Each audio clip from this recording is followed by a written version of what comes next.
सुन्नी ताज़िया committee के दफ्तर पर एक इस्तकबालिया तकरीब रखी गई। ये इस्तकबालिया तकरीब सुन्नी ताज़िया कमेटी के साथ साथ ऑल इंडिया मोमिन कॉन्फ्रेंस, खानकाए आशियाने मुजद्दिदी फाउंडेशन, हिफाजत ग्रुप, बज़्म हाशमी, अली वारिस ग्रुप, साबरिया चिश्तिया ग्रुप, अंजुमन बरक़ात गौसिया, अंजुमन सरकार मुफ्ती आज़म, अंजुमन ख़ुद्दाम आला हज़रत और इस तरीके की मुख्तलिफ़ तंजीमों की जानिब से ये प्रोग्राम यहाँ पर रखा गया था इस्तकबाल का। महाराष्ट्र हुकूमत ने पिछले हफ्ते में 2 नई कमेटियों का ऐलान किया है। एक महाराष्ट्र स्टेट हज कमेटी का ऐलान किया गया, जिसमें हमारे शहर से हज कमेटी में बतौर नुमाइंदा मोहम्मद इब्राहिम अलमारूफ पप्पू मेंबर साहब को उसमें मेंबर बनाया गया। दूसरी कमेटी जो है तो टेक्सटाइल कमेटी बनाई गई है, जो महाराष्ट्र के अंदर पावरलूम सनत, टेक्सटाइल सनत, कपड़ा जो है उस सनत के ताल्लुक से उसका मुस्तकबिल क्या होना चाहिए, कैसे उसके ताल्लुक से गवर्नमेंट की पॉलिसी रहना चाहिए, वो सनत कैसे ज़िंदा रहेगी, इस ताल्लुक से एक पॉलिसी सरकार तय करने वाली है और उसी के मुताबिक हमको चलना पड़ेगा।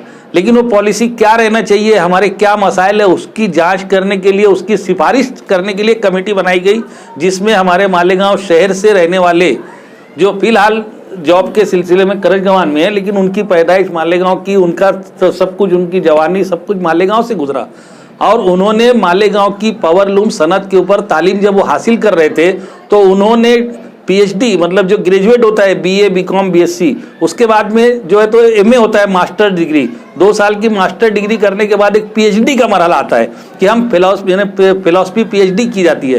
तो इन्होंने टेक्सटाइल को चुना, अपने शहर की जो आबाई सनत है उसको उन्होंने चुना और टेक्सटाइल शोबे में और पावरलूम सनत पर उन्होंने पीएचडी हासिल की और उसके बाद आज वो जॉब पर है। लेकिन सरकार ने जिस पार्टी से वो मुंसलिक है उनका बायोडाटा देखा होगा तो सरकार ने पावरलूम सनत के ताल्लुक से पॉलिसी बनाने वाली कमेटी में ऐसे काबिल शख्स को लिया। इन दोनों हजरात का, क्योंकि पप्पू भाई जो है तो हम लोग इनकी खिदमत को देखते रहते हैं, कोई बीमार पड़ा, किसी की बीमारी आरामी में बोलो, किसी के किसी मसले मसाइल में रात दिन एक दौड़ने वाला शख्स है। अब अगर जब यहाँ से बड़ी तादाद में हज्जाज जाते हैं, उम्रा करने वाले जाते हैं, उनके लिए कभी रास्ते में यहाँ से गाड़ियाँ निकलती है, कोई टोल नाके पर कोई परेशानी है, कोई एयरपोर्ट पर किसी को दिक्कत है, किसी को हज हाउस में टिकट वगैरह वीज़ा टिकट मिलने में किसी को दिक्कत है, इमिग्रेशन के लिए दिक्कत है, इन सारी परेशानियों को दूर करने के लिए बहैसियत हज कमेटी रुकन के पप्पू भाई दौड़ भाग करने वाले हैं और जो पॉलिसी साज है वहाँ पर इनकी पीएचडी, इनकी तालीम जो है वो हमारे काम आने वाली चीज़ है।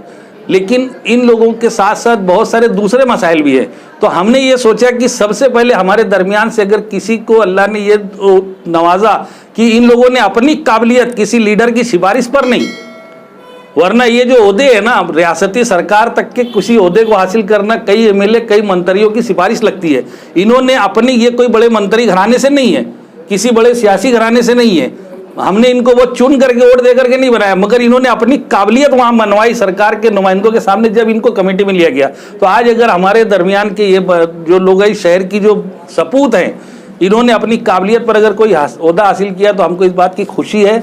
हम तमाम अदारों और तंजीमों के जानिब से इनका इस्तकबाल किया गया और ये एक मुख्तसरन इस्तकबाल था और एक तरीके का इजहार ख्याल, इन्हें मतलब मशवरा भी था।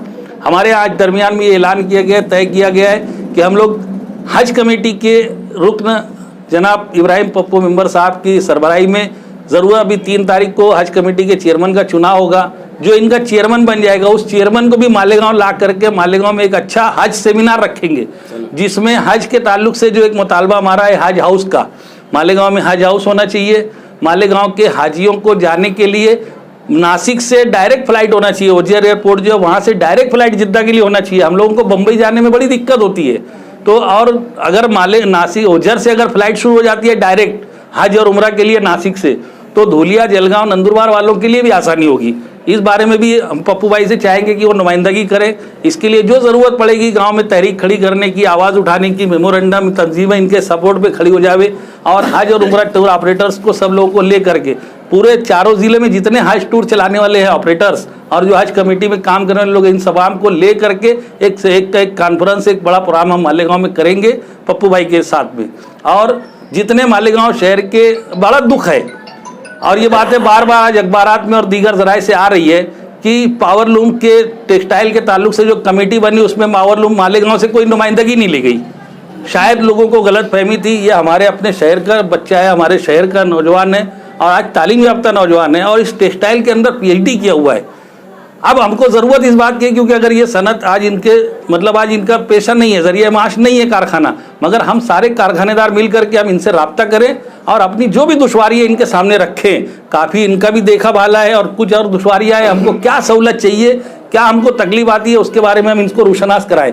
इसके लिए हमने तय किया है कि हम किसी बड़े हॉल के अंदर एक प्रोग्राम रखेंगे जिसमें मालेगांव शहर के अंदर पावर लूम सनत में काम करने वाली जो बुनकर तंजीमें हैं, 12-13 तंजीमें हैं, उन तमाम तंजीमों को भी बुलाएंगे। बड़े बड़े जो कारखानों के जो ग्रुप चलाते हैं उन ग्रुप के भी लोगों को भी बुलाएंगे, ग्रुप लीडर्स को बुलाएंगे और तमाम साइजिंग मालकान को भी हम उसमें बुलाएंगे, ताकि हम सनतकार लोग जो हैं वो सब लोग इनके साथ बैठ करके आने वाले दिनों में पावर लूम सनत की बका और बहाली के लिए कैसी टेक्सटाइल पॉलिसी होना चाहिए उसके ताल्लुक से हम इनको गाइड करेंगे। ये उस कमेटी में हमारे लिए आवाज़ उठाएंगे। इस उम्मीद के साथ आज हमने यहाँ प्रोग्राम रखा।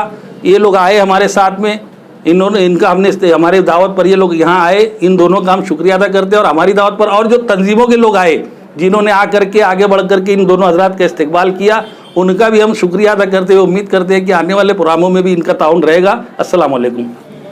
अभी आप सबके सामने दो फरीकैन का इस्तेकबाल हुआ, जिसमें एक टेक्सटाइल के जिम्मेदारी उनके सराई और एक हज कमेटी के रुकन बने। हम यहाँ पर इस्तेकबाल किए जिसमें अंजुमन मुफ्ती आज़म हिंद यानी हुजूर मुफ्ती आज़म हिंद के नाम से मंसूब जो तंजीम है उन्होंने एक इस्तेकबाल किया। मालूम ये पड़ा हुजूर मुफ्ती आज़म के भी दुआ आपके साथ में है। ताजिया कमेटी वालों ने आपका इस्तेकबाल किया, मतलब हसनैन करीमैन इमाम हुसैन रज़ी अल्लाह तआला अन्हु इमाम हुसैन रज़ी भी दुआएं आपके साथ में है। और हम आपसे ये उम्मीद रखते हैं, कोई सियासी बात नहीं, कोई सियासी पार्टी की वजह से हम नहीं आए। हम सिर्फ ये आए कि हमारा एक भाई, हमारा एक बिरादर, हमारी कौम का एक शख्स जो है वो हज कमेटी का रुकन बना। हमारा एक भाई जो है टेक्सटाइल की जिम्मेदारी कबूल किया है। बस एक भाई समझ कर हम आए हैं। हम सूफी अनीस अहमद कादरी दुआ देते हैं, सबकी जानिब से भी मैं ख़ुद दुआ देता हूँ अल्लाह ताला को कामयाबी अता फरमाए हर मंजिल पर, हर मुकाम पर। और दूसरी बात यह है कि आप हज हाउस यहाँ बने, इसे हमारे अकबर साहब ने कहा बनना चाहिए। ज़ैदुर साहब ने कहा कि वजह से जहाज़ उड़ना चाहिए। एक बात और है कि पासपोर्ट के लिए नासिक जाना पड़ता है, बहुत तकलीफ़ होती है। अगर इंक्वायरी और पासपोर्ट का मसला अगर मालेगांव में हो जाए तो बड़ी बेहतर की बात होती है। आपसे गुजारिश है कि आप इस पर ख्याल करें। और सलीम भाई जो टेक्सटाइल के ज़िम्मेदार बने हैं, उनसे गुजारिश है कि मालेगांव शहर में पावर लूम के ऊपर बड़ी आफतें आती हैं और फ़र्दन इंसान अपना मालिक मुख्तार बन जाते, इसलिए काम नहीं हो पाता। इंशाल्लाह जावेद अनवर साहब जो हैं उसके ऊपर कोशिश करेंगे सब इकट्ठा करने की, और आप उस पर गौर करें कि हमारा शहर जो है बुनकर जो बरादरी है आगे बढ़े और हमेशा जो मुसीबतें आती हैं ना आने पाए। आपसे गुजारिश है, इतनी सी बातें कह के मैं बड़े ही दिल की गहरे दुआओं के साथ ये बातें बंद करता हूँ, ख़त्म करता हूँ। इंशाल्लाह फिर अस्सलाम वालेकुम रहमतुल्लाह।